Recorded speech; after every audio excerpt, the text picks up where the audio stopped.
Hello साथियों, आप सभी का स्वागत है, अभिनंदन है। सभी साथियों को राधे राधे, गुड मॉर्निंग, सुप्रभात। दोस्तों, वक्त हो चुका है अपनी साइंस की क्लास का। जो आप सभी को पता है, अपनी रोजाना सुबह दोस्तों फिक्स 9 बजे अपनी साइंस की क्लास है वो होती है। कुछ स्टूडेंट कह रहे थे ये रिकॉर्डिंग फॉर्मेट में क्यों होती है। दोस्तों मैं आपको बता दूं, रिकॉर्डिंग इसलिए प्रोवाइड करवा पाता हूं दोस्तों क्योंकि मुझे स्कूल जाना पड़ता है। उसके बाद दोस्तों आपको क्लास, उससे पहले आपको क्लास प्रोवाइड करनी होती है। इस वजह से रिकॉर्डिंग दे रहा हूँ। और ऐसा मत समझना कि इसमें दोस्तों दम नहीं है। दोस्तों लाइव से भी शानदार इस क्लास में दम है, आपको इतना भरोसा दिला देता हूँ, क्योंकि लाइव में थोड़ा सा टाइम खराब होने की संभावना ज़्यादा रहती है और रिकॉर्डिंग में सबसे कम दोस्तों टाइम कंज्यूम करता हूँ दोस्तों। और साथ जितना पढ़ाता हूँ वो पढ़ाने का ही कार्य होता है रिकॉर्डिंग फॉर्मेट में दोस्तों। तो चलिएगा स्टार्ट करते हैं। आज हमारा टॉपिक है साइंस का, अपने बायोलॉजी का दोस्तों। बहुत ही शानदार केमिस्ट्री फिजिक्स हम पूरी कर चुके हैं। रक्त समूह है एवं रक्त कारक दोस्तों, जो आरएच कारक है दोस्तों, ये टॉपिक आज का हमारा रहने वाला है। तो आप कुल मिला के टॉपिक मैंने बता दिया था दोस्तों, आप पढ़ के आए होंगे। अगर पढ़ के नहीं आए दोस्तों तो इस क्लास को यहीं पर रोक के आपको ये बुक से टॉपिक पढ़ के फिर इस क्लास को देखना है, ताकि आपका रिवीजन हो जाए दोस्तों। चलिएगा, पहला क्वेश्चन। आरएच कारक निम्नलिखित में से किसके लिए उत्तरदायी होता है दोस्तों। आरएच कारक है, ये किसके लिए उत्तरदायी होता है। एड्स, सिकल सेल एनीमिया, या एरिथ्रोब्लास्टोसिस फिटेलिस दोस्तों, या टर्नर सिंड्रोम दोस्तों। किसके लिए जो आरएच कारक है दोस्तों। अब आरएच कारक की बात आ गई है दोस्तों, तो आरएच कारक की खोज किसने की थी।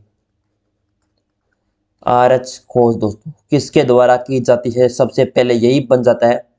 तो ये खोज करने वाले थे कार्ल लैंडस्टीनर। लैंडस्टीनर वह दोस्तों आपका और कौन था, विनर। कार्ल लैंडस्टीनर और विनर ने किस पर रिसर्च करके दोस्तों ये आपकी खोज की थी। ये आपका रिसस मका का बंदर था, उसके अंदर दी की थी दोस्तों। रिसस बंदर पर दोस्तों ये इसका खोज है, ये करते हैं दोस्तों, याद रखना। अब दोस्तों आपसे पूछ लिया जाए, मेल में और फीमेल में आरएच कारक कैसा होता है, प्लस होता है माइनस होता है, ये भी बता देता हूं। मेल आरएच और आपका फीमेल। फीमेल आरएच की बात करें दोस्तों, और आपके पुरुष और महिला में, पुरुष में तो होता है प्लस आरएच दोस्तों, किस प्रकार का प्लस, और फीमेल में आरएच होता है माइनस में दोस्तों। याद रखना, हमेशा क्वेश्चन पूछा जा सकता है।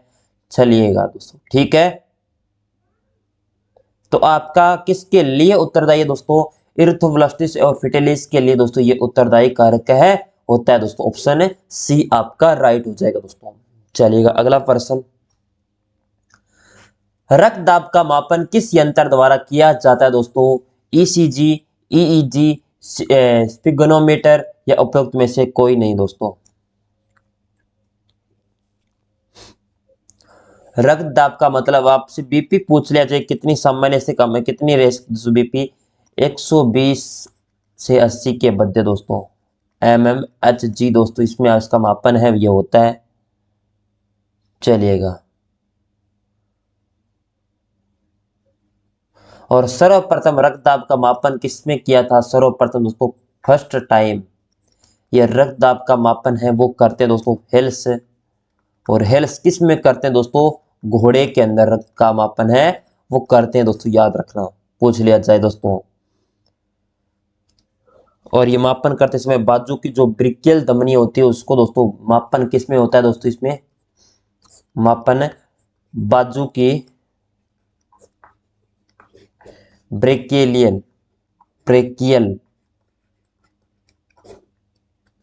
धमनी पर दोस्तों इसका मापन है, ये होता है दोस्तों। बाजू पर आप तो सभी को होता है, जो रक्तदाब का मापन करते हैं तो बाजू के दोस्तों ये बांधा जाता है ना, फटा सा वो, तो वो ब्रेकियल धमनी को जो द्वारा दोस्तों इसका मापन है ये होता है। अब दोस्तों आपसे पूछ लीजिए ईसीजी। ईसीजी दोस्तों हृदय धड़कन का पता लगाता है दोस्तों। ईसीजी कितना किसका लगाता है, हृदय धड़कन का पता ये लगाता है। ईईजी की बात करें दोस्तों तो मस्तिष्क जांच, जो मस्तिष्क जांच है इसका पता लगाने का कार्य कौन सा करता है, यही करता है दोस्तों। चलेगा, तो इसका मतलब दोनों नहीं, ईसीजी का हृदय धड़कन का पता लगाने का कार्य और ईईजी का मस्तिष्क का जांच दोस्तों पता लगाने के लिए।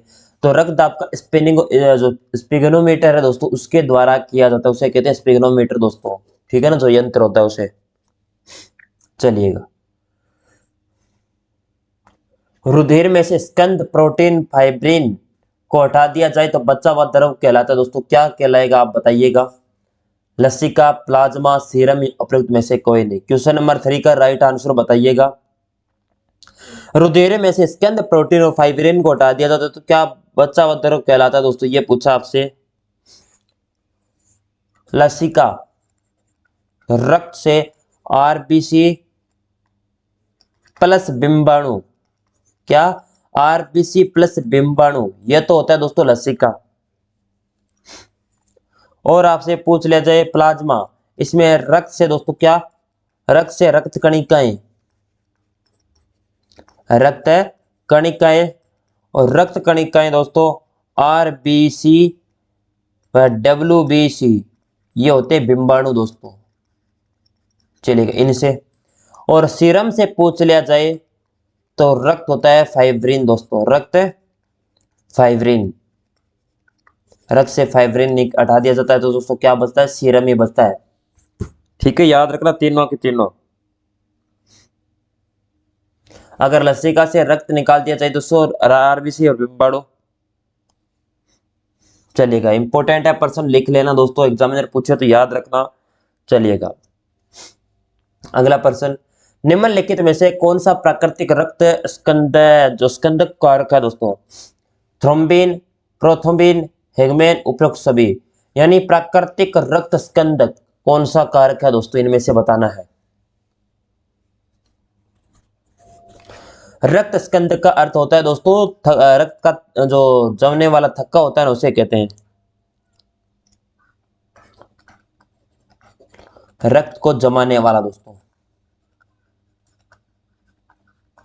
रक्त को जमाने वाला। और पूछ लिया जाए आपसे रक्त का थक्का दोस्तों, बी से कहते हैं रक्त का थक्का बनाने वाला,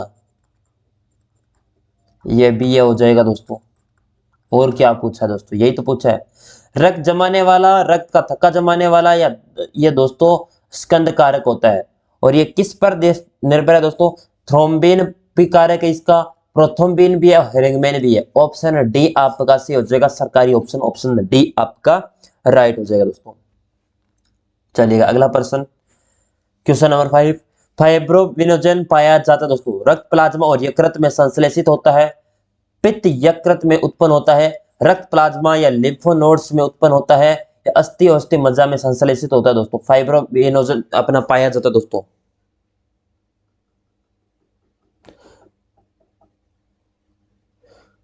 ये फाइब्रोनोजन क्या है? एक प्रोटीन है दोस्तों। और वो प्रोटीन किसका है? जो रक्त का थक्का जमता है उसमें सहायक होता है दोस्तों, रक्त का थक्का निर्माण में भाग लेता है दोस्तों ये। चलिएगा, और ये होता है रक्त प्लाज्मा और यकृत में संश्लेषित दोस्तों। ठीक है, ऑप्शन ए आपका राइट हो जाएगा, याद कर लेना दोस्तों। अगला प्रश्न, यदि किसी बच्चे का रक्त ए बी है तो उसके पिता का रक्त ओ समूह है तो उसकी मां का रक्त समूह क्या होगा दोस्तों? बताओ, इसमें क्या हो रहा है दोस्तों? पिता और माता का, पिता का ओ है, बता दिया हमें, तो माता का ए बी से तो निकलेगा दोस्तों।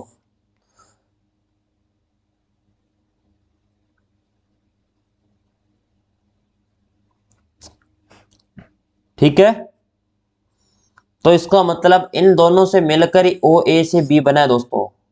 यानी माता का दोस्तों क्या हो सकता है? माता का ए बी हो सकता है, ओ बी, ए बी या ओ ए दोस्तों, अभिक्रिया बन के। तो इसमें से आपका दोनों ये सारे नहीं है, उपयुक्त में से कोई नहीं, डी ए बी होने वाला है माता का दोस्तों, या ओ ए दोस्तों।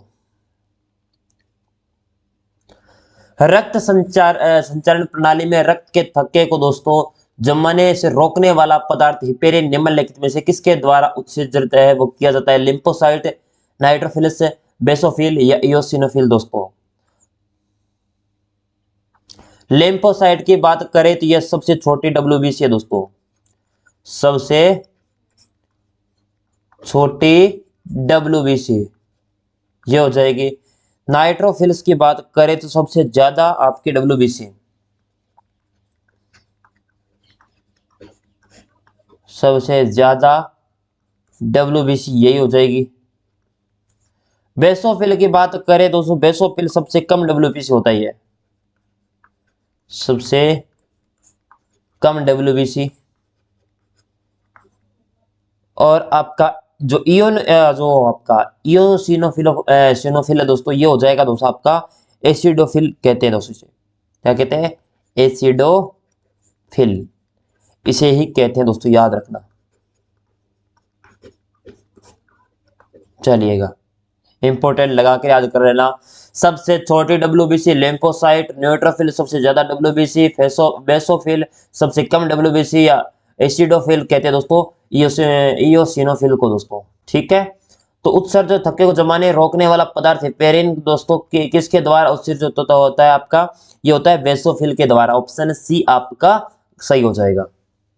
चलिए अगला प्रश्न, स्तनधारी रक्त में सबसे बड़ी कणिकाएं होती है, मोनोसाइट, लिम्फोसाइट, एरिथ्रोसाइट या बेसोफिल्स दोस्तों। स्तनधारी रक्त में सबसे बड़ी कणिकाएं, सबसे बड़ी तो होती है मोनोसाइट में। किसमें? सबसे बड़ी कणिकाएं दोस्तों इसमें होती है। और सबसे छोटी पूछ ले तो इसमें सबसे छोटी। और पूछ लिया जाए दोस्तों बेसोफिल में क्या होता है? बेसोफिल में होता है जो संख्या में न्यूनतम कणिकाएं किसमें होती है? संख्या में कम, संख्या में न्यूनतम दोस्तों, संख्या में न्यूनतम होती है बेसोफिल के अंदर, याद रखना। और सबसे बड़ी कणिकाएं होती है मोनोसाइट, और सबसे छोटे लिम्फोसाइट, संख्या में कम बेसोफिल दोस्तों। विटामिन के लिए आवश्यक है दोस्तों, विटामिन के किसके लिए कार्य करता है?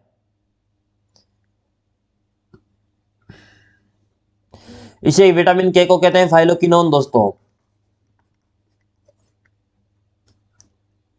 फाइलोक्विनोन ये इसे ही कहा जाता है। ठीक है, याद रखना।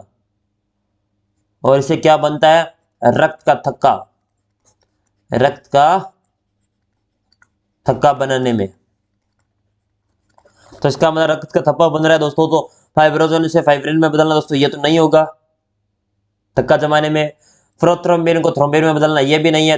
प्रोथ्रोम्बिन को संश्लेषण करना दोस्तों ये होगा, संश्लेषित करना या निर्माण करना दोस्तों। ठीक है, ये हो जाएगा ऑप्शन आपका सी राइट हो जाएगा। अगला प्रश्न, कार्ल लैंडस्टीनर ने एंटीजन के आधार पर रक्त समूह को कितने भागों में बांटा है? 4, 5, 6, 3 बताइएगा। एक तो इन्होंने बांटा है ए के अंदर, एक बी वर्ग, एक दोस्तों ए बी, और एक हो जाएगा ओ दोस्तों। कुल मिला के इन कितने भागों में बांटा है? 4 भागों में, ए अपना बी, ए बी ओ, तो कुल मिला के 4 भागों में। ऑप्शन आपका ए हो जाएगा। एंटीजन के आधार पर पूछा है दोस्तों यहां पे। मिट्रल वालर का दूसरा नाम है त्रिवलनी कपाट, द्विवलनी कपाट, या सिमिलुनर, या वालव, बताइए कमेंट बॉक्स में।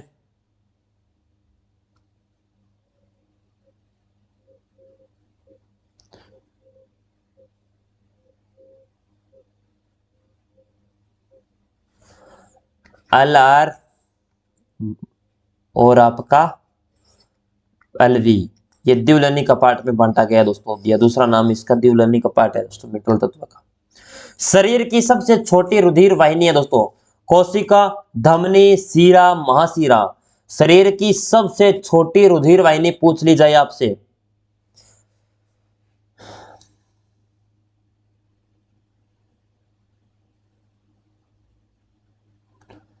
धमनी,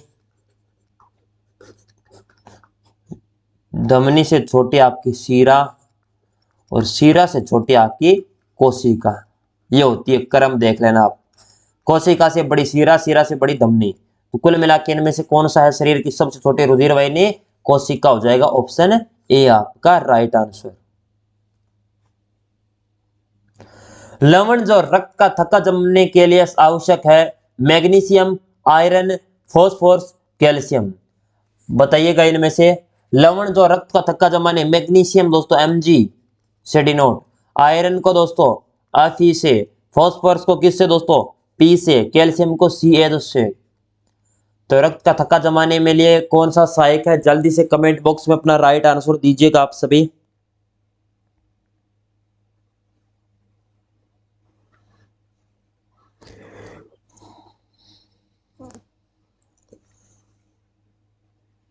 मैं आपके आंसर का वेट कर रहा हूं। हर लवण को जो रक्त का थक्का जमाने के लिए आवश्यक है तो वह है आपका कैल्शियम। ठीक है, ऑप्शन ए आप सॉरी डी आपका सही हो जाएगा। क्वेश्चन नंबर 14, एक वयस्क मानव में सिस्टोलिक तथा डायस्टोलिक दाब होता है, कितना होता है दोस्तों, 50 mmHg से 80 mmHg दोस्तों, 120 mmHg से एंड 80 mmHg दोस्तों। ये 80 mmHg से 120 mmHg, ये 80 mmHg से 80 mmHg दोस्तों। एक वयस्क में सिस्टोलिक और डायस्टोलिक दोस्तों दाब होता है, कितना होता है, ये होता है 120 mm से Hg से और 80, यानी 120 80 दोस्तों। निम्नलिखित में से किसे परिसंचरण तंत्र का जनक कहा जाता है, William Morton, William Harvey, Fleming या बुकनर दोस्तों। परिसंचरण तंत्र का जनक पूछा आपसे,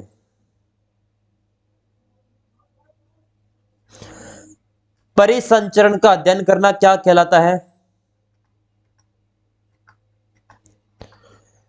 परिसंचरण का अध्ययन करना कहलाता है दोस्तों एंजियोलॉजी। एंजियोलॉजी दोस्तों। आपसे पूछ लिया जाए परिसंचरण का अध्ययन करना क्या कहलाता है, तो एंजियोलॉजी। और इसका जनक पूछ लिया जाए तो आपको याद रखना है विलियम हार्वे दोस्तों। ऑप्शन बी आपका करेक्ट हो जाएगा। दोनों चीज याद होनी चाहिए, परिसंचरण तंत्र का अध्ययन एंजियोलॉजी और जनक विलियम हार्वे। रुधिर में ऑक्सीजन का परिवहन एक प्रोटीन द्वारा होता है जिसका नाम है हीमोग्लोबिन, किरेटिन, कोलेजन या मायोग्लोबिन दोस्तों।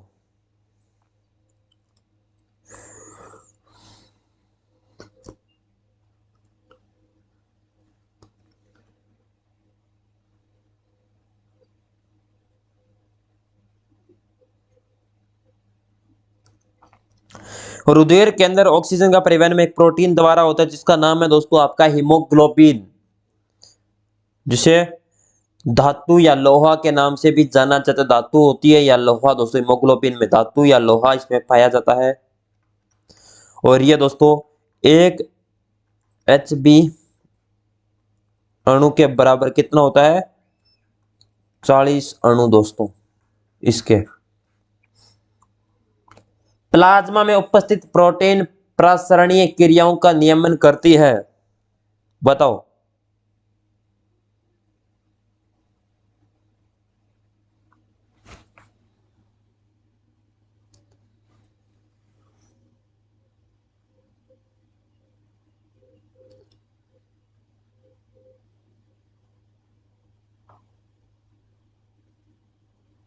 चलिएगा दोस्तों बताइएगा। इसका दोस्तों मैं आपको होमवर्क दे रहा हूं, ये क्वेश्चन का मैं आपको पता कर लेता हूं आप कौन कौन स्टूडेंट अभी लाइव देख रहे हैं। इसका आंसर आपको कमेंट बॉक्स में मिल जाएगा, लेकिन आप आंसर आप दोगे तभी कमेंट बॉक्स में मिल पाएगा दोस्तों। ठीक है, चलिए क्वेश्चन नंबर 17 का आंसर कमेंट बॉक्स में लिखेंगे आप। निम्नलिखित में से आपका बताना है किस रक्त कणिकाओं को शरीर का सैनिक सोल्जर ऑफ बॉडी कहा जाता है, आरबीसी, डब्ल्यूबीसी, प्लेटलेट्स या लसिका। रक्त कणिकाओं को शरीर का सैनिक या सोल्जर ऑफ बॉडी के नाम से कहा जाना जाता दोस्तों। आरबीसी की बात करें तो यह होता है गैसों का परिवहन दोस्तों, गैसों का परिवहन। डब्ल्यूबीसी होता है आपका रोग प्रतिरोध क्षमता बनाए रखना, रोग प्रतिरोधक है क्षमता बनाए रखना, ये हो जाएगा आपका। आरबीसी गैसों का परिवहन, डब्ल्यूबीसी रोग प्रतिरोधक क्षमता को बनाए रखना, प्लेटलेट्स आपका क्या हो जाएगा, रक्त का थक्का जमाने में सहायक, रक्त का थक्का जमाने में सहायक। अगर दोस्तों आपके प्लेटलेट्स कम हो जाएगी तो उसका रक्त का थक्का नहीं जमेगा, वो खून सारा का सारा निकल जाएगा शरीर से। लसिका, ये रोगाणु से सुरक्षा, रोगाणु से सुरक्षा ये प्रदान करता है। आपको याद रखना, आरबीसी गैसों का परिवहन, डब्ल्यूबीसी रोग प्रतिरोधक क्षमता बनाए रखना, प्लेटलेट्स हो गया रक्त का थक्का जमाने में सहायक, और लसिका हो गई रोगाणु से सुरक्षा। कुल मिला के ये है। तो आपसे क्या पूछा है, रक्त कणिका शरीर को सैनिक सोल्डर ऑफ बॉडी कहा जाता है। तो आपको यह कहा जाता है डब्ल्यूबीसी क्या रोग प्रतिरोधक क्षमता बनाए रखेगा, तभी तो इसे आपके शोल्डर ऑफ बॉडी के नाम से जाना जाता है, डब्ल्यूबीसी। दोस्तों मानव शरीर में सर्वाधिक मात्रा में पाई जाने वाली डब्ल्यूबीसी है वेसोफिल, न्यूट्रोफिल, मोनोसाइट, इयोसिनोफिल। मानव शरीर में सर्वाधिक मात्रा में आपकी डब्ल्यूबीसी कौन सी पाई जाती है, आपसे यह प्रश्न पूछा जाए।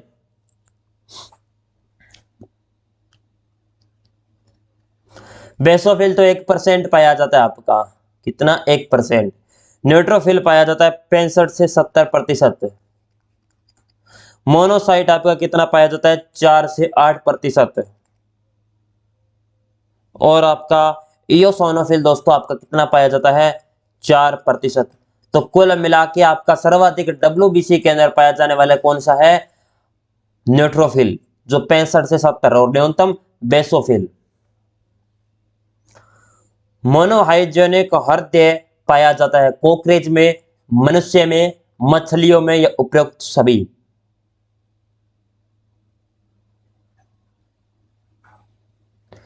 मायोजेनिक हृदय का मतलब होता है, आपको याद रखना, वह हृदय जिसकी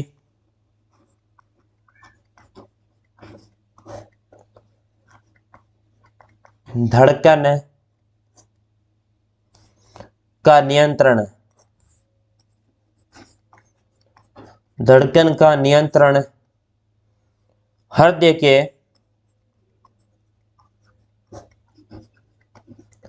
के पेसमेकर,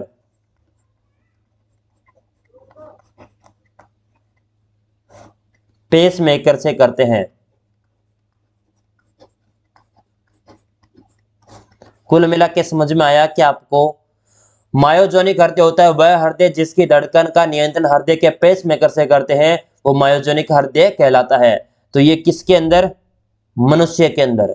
मनुष्य में ऑप्शन बी आपका राइट हो जाएगा, मनुष्य के अंदर यह हृदय आपका पाया जाता है। दोस्तों मनुष्य में हृदय का नियंत्रण किसके द्वारा होता है, पेसमेकर के माध्यम से। और ये आ जाएगा दोस्तों यह, ठीक है। अगला प्रश्न, दाएं आलिंद में कोरोनरी साइनस छिद्र में उपस्थित कपाट है, द्विवलनी, थिविसियस, त्रिवलनी, या उपरोक्त सभी। दाएं आलिंद में कोरोनरी साइनस के जो छिद्र में उपस्थित कपाट हैं, किस प्रकार के, जल्दी से बताइएगा। द्विवलनी का अर्थ हो गया आपका, याद रखना, बाएं आलिंद, क्या, बाया आलिंद, बाया आलिंद व बाया निल्य, बाया निल्य के मध्य, याद रखना। द्विवलनी होता है बाया आलिंद व बाया निल्य के मध्य। और आपसे पूछे त्रिवलनी दोस्तों क्या होता है, त्रिवलनी होता है आपका दाया आलिंद, दाया आलिंद व दाया निल्य के मध्य, लेके मध्य, ये हो जाएगा। तो आपसे पूछा दाया आलिंद में कोरोनरी साइंस में छिद्र उपस्थित कपाट होते हैं दोस्तों, वो होते हैं थिम्बोसियस, थिम्बिसियस या थिम्बोसियस या थिम्बिसियस दोस्तों, ठीक है। ऑप्शन है बी आपका सही हो जाएगा। चलिएगा अगला प्रश्न, हिपेरिन है एक प्राकृतिक प्रतिस्कंद कारक, कृत्रिम प्रतिस्कंद कारक, या प्राकृतिक एवं कृत्रिम दोनों प्रतिस्कंद कारक या उपयुक्त में से कोई नहीं। हिपेरिन, हिपेरिन की बात करें तो इसका निर्माण किससे होता है यह भी आपको पता होना चाहिए। निर्माण, हिपेरिन का निर्माण होता है यकृत से। ठीक है, हिपेरिन का निर्माण होता है यकृत से, यह आपको याद रखना है। और हिपेरिन का कार्य क्या होता है, कार्य पूछ लिया जाए आपसे, कार्य होता है रक्त वाहिनियों में, रक्त वाहिनियों में खून जमने से रोकना, से रोकना, यह हो जाएगा। क्या होता है दोस्तों, हिपेरिन का निर्माण तो यकृत के अंदर होता है और कार्य पूछ लिया जाए तो रक्त वाहिनियों के अंदर जो खून जमने से रोकने का, यानी कई बार दोस्तों रक्त वाहिनी होती है उसकी खून जम जाता है, तो किसकी कमी, हिपेरिन की, यानी यकृत है वो प्रॉपर कार्य नहीं करे जिसकी वजह से हिपेरिन का कम मात्रा है, तो इस वजह से खून है वो जम जाता है, और न जमने के कारण दोस्तों आपका हिपेरिन है वो सहायक होता है, प्राकृतिक प्रतिस्कंद कारक होता है दोस्तों। यह ऑप्शन है ए आपका सही हो जाएगा। भ्रूण में हृदय धड़कन की दर होती है, बताइएगा। वेस्ट कम होती है आपकी कितनी, यह 72 प्रति मिनट, एक मिनट के अंदर 72 बार हृदय धड़कता है। और आपसे पूछ लिया जाए 30 दोस्तों किस में होती है, 30 होती है आपकी ब्लू व्हेल, ब्लू व्हेल इसके अंदर।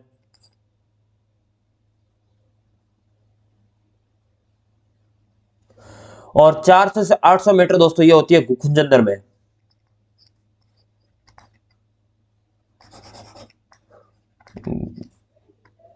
गुखंदर में दोस्तों। ठीक है, और 140 से 160 दोस्तों ये होती है आपकी एक भ्रूण में, या दोस्तों जो आपका मां के अंदर, पेट के अंदर बच्चा होता है उसके अंदर, मां के पेट के अंदर दोस्तों जो होता है बच्चा उसके अंदर ये आपकी धमनी होती है, याद रखना।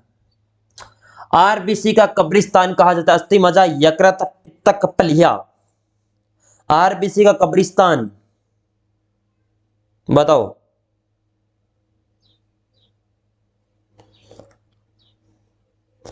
आरबीसी का निर्माण तो अस्थि मज्जा के अंदर होता है, निर्माण। ठीक है, यकृत की बात करें तो शरीर की सबसे बड़ी ग्रंथि, सबसे बड़ी ग्रंथि, शरीर की सबसे बड़ी ग्रंथि पूछ ली जाए तो यकृत है। पित्तक की बात करें तो यह क्या है, अंडे में होता है दोस्तों, अंडे में। पित्तक क्या होता है, अंडे में होता है। प्लीहा, ये किसमें, प्लीहा दोस्तों, जैसे स्प्लीन भी कहते हैं, ये आरबीसी का कब्रिस्तान, आरबीसी का कब्रिस्तान प्लीहा होता है, याद रखना स्पेलिन। ऑप्शन डी आपका करेक्ट हो जाएगा। याद रखने एग्जामिनर में पूछ ले कि आरबीसी का कब्रिस्तान, तो आपका हो जाएगा प्लीहा दोस्तों। याद रखना एग्जामिनर अगर पूछे तो आपको इंपोर्टेंट लगाकर लिख लेना है, क्योंकि यह सर्वाधिक दोस्तों आपके एग्जाम में बार बार पूछा गया है। ठीक है, और आरबीसी की फुल फॉर्म पूछ ली जाए दोस्तों क्या होती है, लाल रक्त कणिकाएं। आरबीसी के में अब भी बार बार आ रहा है दोस्तों, ये पूछ लिया जाए दोस्तों, आपसे पूछो कि सर आपने बताया नहीं, लाल रक्त कणिकाएं दोस्तों ये होती है इसकी, याद रखना। और डब्ल्यूबीसी की पूछ ले तो दोस्तों क्या होती है, डब्ल्यूबीसी की व्हाइट ब्लड सेल दोस्तों, व्हाइट व्हाइट ब्लड सेल दोस्तों ये होती है आपके डब्ल्यूबीसी की, और रेड ब्लड सेल की होती है आपके आरबीसी की, याद रखना चलेगा। और डब्ल्यूबीसी की मात्रा पूछ ले तो आपने कितने होती है दोस्तों, वो पूछेगा नहीं, लेकिन 4000 से 11000 माइक्रोलीटर के अंदर होती है दोस्तों। चलिएगा दोस्तों, अगला प्रश्न आपके सामने है, आरएच कारक का पता लगाने के लिए उपयोग किया जाने वाले प्रतिकारक कहलाते हैं, anti A, anti B, anti D, A व बी दोनों, बताओ। आरएच कारक का अगर आपको पता लगाने के लिए उपयोग में किए जाने वाले प्रतिकारक आपसे पूछ ले जाए तो वो क्या कहलाएंगे, वो हो गए एंटी डी। ये होते हैं दोस्तों किसमें, ये प्लस होते हैं या माइनस, जल्दी से कमेंट बॉक्स में बताइए, प्लस या माइनस। मेल में फीमेल में मैंने बताया था दोस्तों, मेल और फीमेल में आरएच कार किसके होते हैं, मेल में होते हैं प्लस में और फीमेल में होते हैं माइनस में।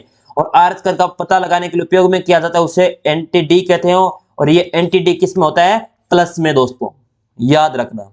चलिएगा दोस्तों, ये होती है अपनी क्लास पूरी दोस्तों।